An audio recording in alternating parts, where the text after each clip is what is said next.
Warahmatullahi wabarakatuh. Perkenalkan, nama saya Ayu Maharani, NIM E 2019-2043. Saya dari Fakultas Ekonomi Bisnis Islam, Prodi Ekonomi Syariah 1.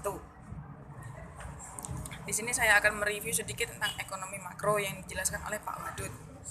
Yang pertama adalah ilmu ekonomi. Pengertian ilmu ekonomi tersendiri adalah sebuah cabang ilmu yang membahas dan mempelajari tentang tingkah laku manusia untuk mencapai kepuasan tertentu atau tujuan tertentu. Sedangkan ilmu ekonomi itu tersendiri dibagi menjadi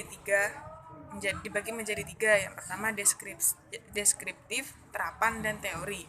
Deskriptif tersebut adalah kajian yang memaparkan secara apa adanya tentang kehidupan ekonomi suatu daerah pada suatu masa tertentu.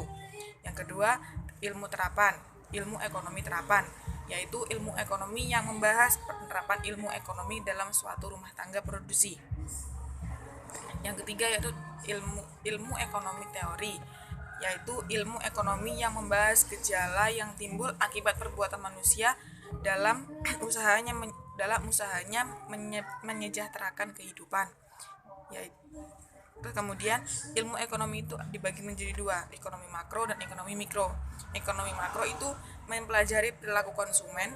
Ekonomi mikro itu mempelajari perilaku konsumen, produsen, perusahaan, penetapan harga, dan kuantitas faktor input barang jasa yang diperjualbelikan. Terus yang kedua yaitu ekonomi makro. Ekonomi makro ini mempelajari semua studi tentang keekonomian secara keseluruhan.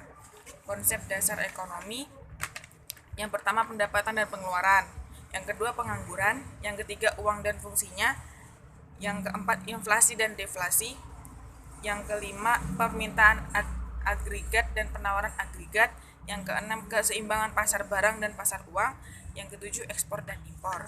Sekian dari saya. Wassalamualaikum warahmatullahi wabarakatuh.